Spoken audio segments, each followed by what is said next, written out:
Capítulo 16. De lo que le sucedió al ingenioso hidalgo en la venta que él se imaginaba ser castillo. El ventero que vio a Don Quijote atravesado en el asno preguntó a Sancho qué mal traía. Sancho le respondió que no era nada, sino que había dado una caída de una peña abajo y que venía algo brumada las costillas.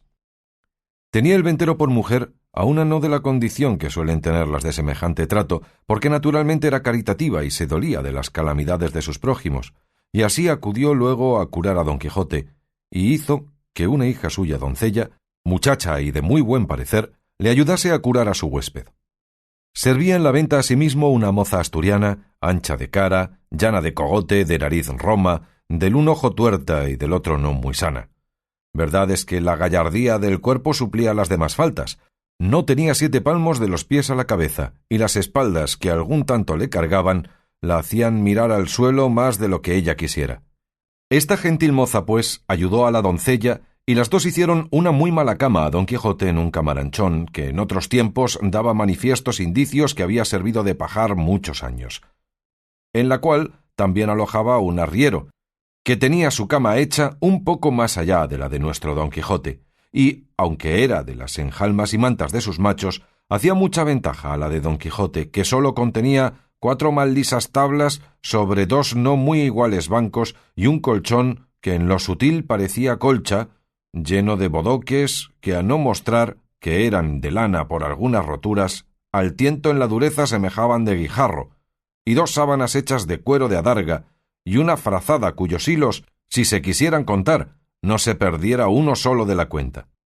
En esta maldita cama se acostó Don Quijote, y luego la ventera y su hija le emplastaron de arriba abajo, alumbrándoles Maritornes, que así se llamaba la asturiana, y como al bizmalle viese la ventera tan acardenalado a partes a Don Quijote, dijo que aquello más parecían golpes que caída.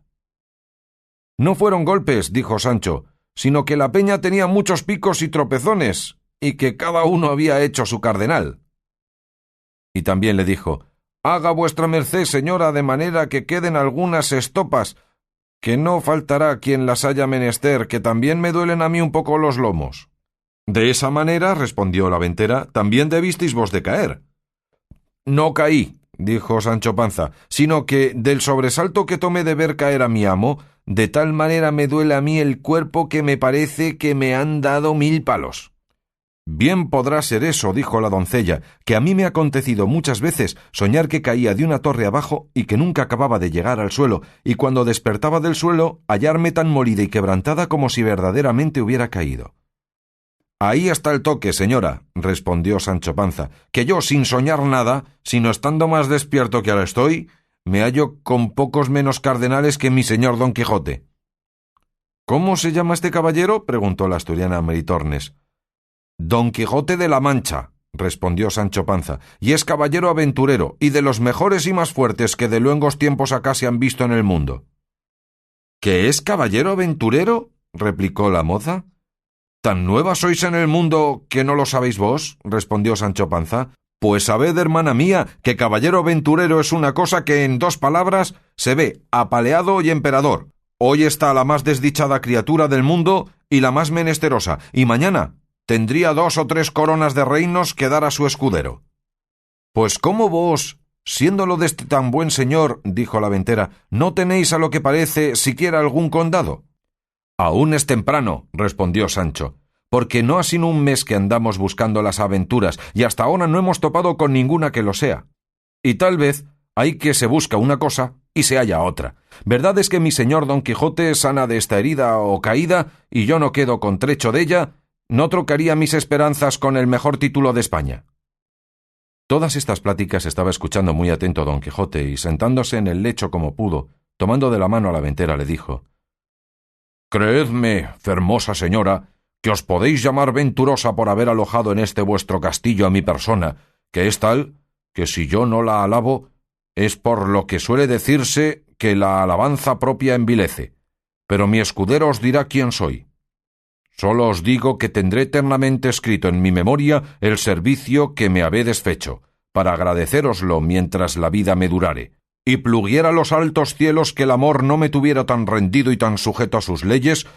y los ojos de aquella hermosa ingrata que digo entre mis dientes, que los de esta fermosa doncella fueran señores de mi libertad. Confusas estaban la ventera y su hija y la buena de Maritornes oyendo las razones del andante caballero, que así las entendían como si hablara en griego, aunque bien alcanzaron que todas se encaminaban a ofrecimiento y requiebros, y como no usadas a semejante lenguaje, mirábanle y admirábanse, y parecíales otro hombre de los que se usaban. Y agradeciéndole con venteriles razones sus ofrecimientos, le dejaron, y la asturiana Maritornes curó a Sancho, que no menos lo había menester que su amo. Había el arriero concertado con ella que aquella noche se refocilarían juntos, y ella le había dado su palabra de que, en estando sosegados los huéspedes y durmiendo sus amos, le iría a buscar y satisfacerle el gusto en cuanto le mandase. Y cuéntase de esta buena moza que jamás dio semejantes palabras que no las cumpliese, aunque las diese en un monte y sin testigo alguno, porque presumía muy hidalga y no tenía por afrenta estar en aquel ejercicio de servir en la venta, porque decía ella que desgracias y malos sucesos la habían traído a aquel estado. El duro, estrecho, apocado y fementido lecho de Don Quijote estaba primero en mitad de aquel estrellado establo, y luego, junto a él, hizo el suyo Sancho, que sólo contenía una estera de Enea y una manta, que antes mostraba ser de angeo tundido que de lana. Sucedía a estos dos lechos el del arriero, fabricado, como se ha dicho, de las enjalmas y de todo el adorno de los dos mejores mulos que traía, aunque eran 12, lucios, gordos y famosos, porque era uno de los ricos arrieros de Arévalo, según lo dice el autor de esta historia, que de este arriero hace particular mención porque le conocía muy bien, y aun quieren decir que era algo pariente suyo. Fuera de que Cide Mahamate Benengeli fue historiador muy curioso y muy puntual en todas las cosas, y échase bien de ver, pues las que quedan referidas con ser tan mínimas y tan rateras, no las quiso pasar en silencio, de donde podrán tomar ejemplo los historiadores graves, que nos cuentan las acciones tan corta y sucintamente que apenas nos llegan a los labios, dejándose en el tintero ya por descuido, por malicia o ignorancia, lo más sustancial de la obra. Bien haya 1000 veces el autor de Tablante de Ricamonte y aquel del otro libro donde se cuentan los hechos del conde Tomillas, y con qué puntualidad lo describen todo. Digo, pues, que después de haber visitado el arriero a su recua y dádole el segundo pienso, se tendió en sus enjalmas y se dio a esperar a su puntualísima Maritornes. Ya estaba Sancho bizmado y acostado, y aunque procuraba dormir, no lo consentía el dolor de sus costillas. Y Don Quijote, con el dolor de las suyas, tenía los ojos abiertos como liebre. Toda la venta estaba en silencio, y en toda ella no había otra luz que la que daba una lámpara que colgada en medio del portal ardía. Esta maravillosa quietud y los pensamientos que siempre nuestro caballero traía de los sucesos que a cada paso se cuentan en los libros autores de su desgracia, le trujo a la imaginación una de las extrañas locuras que buenamente imaginarse pueden, y fue que él se imaginó haber llegado a un famoso castillo, que, como se ha dicho, castillos eran a su parecer todas las ventas donde alojaba, y que la hija del ventero lo era del señor del castillo, la cual, vencida de su gentileza, se había enamorado de él y prometido que aquella noche, a furto de sus padres, vendría a yacer con él una buena pieza. Y teniendo toda esta quimera que él se había fabricado por firme y valedera, se comenzó a acuitar y a pensar en el peligroso trance en que su honestidad se había de ver, y propuso en su corazón de no cometer alevosía a su señora Dulcinea del Toboso, aunque la misma reina Ginebra con su dueña Quintañona se le pusiesen delante. Pensando pues en estos disparates, se llegó el tiempo y la hora, que para él fue menguada, de la venida de la asturiana, la cual, en camisa y descalza, cogidos los cabellos en una albanega de fustán, con tácitos y atentados pasos, entró en el aposento donde los tres alojaban en busca del arriero. Pero apenas llegó a la puerta cuando Don Quijote la sintió, y sentándose en la cama a pesar de sus bizmas y con dolor de sus costillas, tendió los brazos para recibir a su fermosa doncella. La asturiana, que toda recogida y callando iba con las manos delante buscando a su querido, topó con los brazos de Don Quijote, el cual la asió fuertemente de una muñeca, y tirándola hacia sí, sin que ella osase hablar palabra, la hizo sentar sobre la cama. Tentóle luego la camisa, y aunque ella era de arpillera, a él le pareció ser de finísimo y delgado cendal. Traían las muñecas unas cuentas de vidrio, pero a él le dieron vislumbres de preciosas perlas orientales. Los cabellos, que en alguna manera tiraban a crines, él los marcó por hebras de lucidísimo oro de Arabia, cuyo resplandor al del mismísimo sol oscurecía. Y el aliento, que sin duda alguna olía a ensalada, fiambre y trasnochada, a él le pareció que arrojaba de su boca un olor suave y aromático, y finalmente él la pintó en su imaginación de la misma traza y modo lo que había leído en sus libros de la otra princesa que vino a ver el malferido caballero vencida de sus amores, con todos los adornos que aquí van puestos. Y era tanta la ceguedad del pobre hidalgo que el tacto, ni el aliento, ni otras cosas que traía en sí la buena doncella no le desengañaban, las cuales pudieran hacer vomitar a otro que no fuera arriero. Antes le parecía que tenía entre sus brazos a la diosa de la hermosura, y teniéndola bien asida, con voz amorosa y baja, le comenzó a decir: «Quisiera hallarme en términos, fermosa y alta señora, de poder pagar tamaña merced como la que, con la vista de vuestra gran fermosura, me habedes fecho. Pero ha querido la fortuna, que no se cansa de perseguir a los buenos, ponerme en este lecho, donde yago tan molido y quebrantado, que aunque de mi voluntad quisiera satisfacer a la vuestra, fuera imposible. Y más, que se añade a esta imposibilidad otra mayor, que es la prometida fe que tengo dada a la sin par Dulcinea del Toboso, única señora de mis más escondidos pensamientos, que si esto no hubiera de por medio, no fuera yo tan sandio caballero que dejara pasar en blanco la venturosa ocasión que vuestra gran bondad me ha puesto».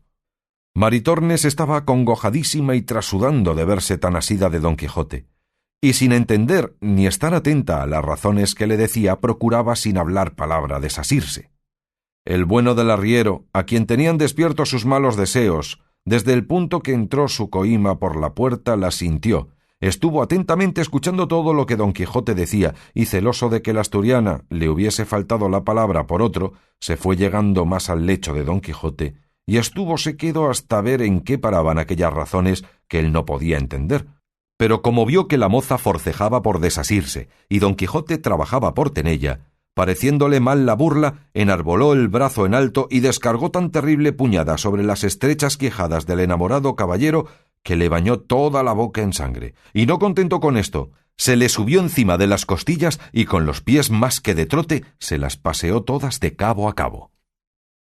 El lecho, que era un poco endeble y de no firmes fundamentos, no pudiendo sufrir la añadidura del arriero, dio consigo en el suelo, a cuyo gran ruido despertó el ventero, y luego imaginó que debían de ser pendencias de Maritornes, porque, habiéndola llamado a voces, no respondía.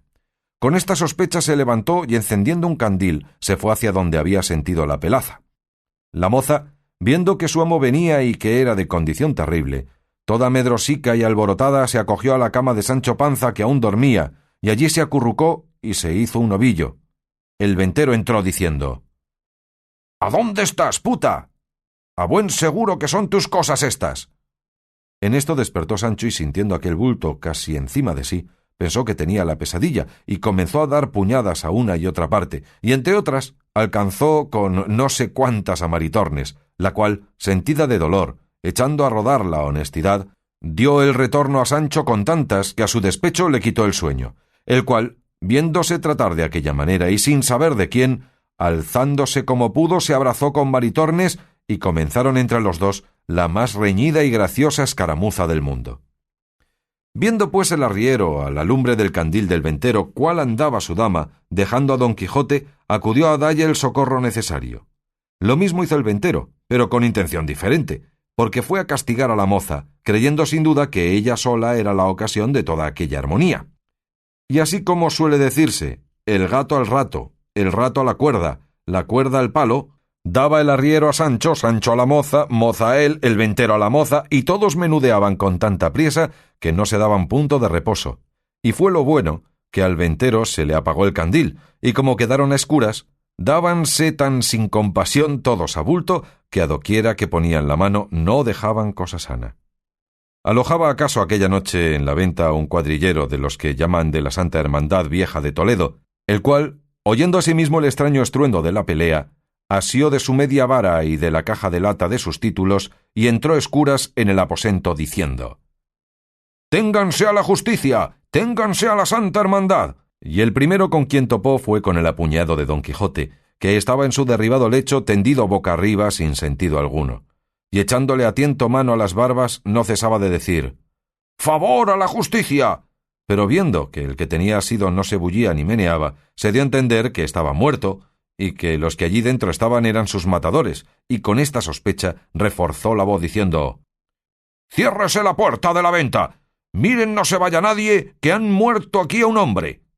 Esta voz sobresaltó a todos, y cada cual dejó la pendencia en el grado que le tomó la voz. Retiróse el ventero a su aposento, el arriero a sus enjalmas, la moza a su rancho. Solos los desventurados Don Quijote y Sancho no se pudieron mover de donde estaban. Soltó en esto el cuadrillero la barba de Don Quijote y salió a buscar luz para buscar y prender los delincuentes, mas no la halló, porque el ventero de industria había muerto la lámpara cuando se retiró a su estancia, y fuele forzoso acudir a la chimenea, donde con mucho trabajo y tiempo encendió el cuadrillero otro candil.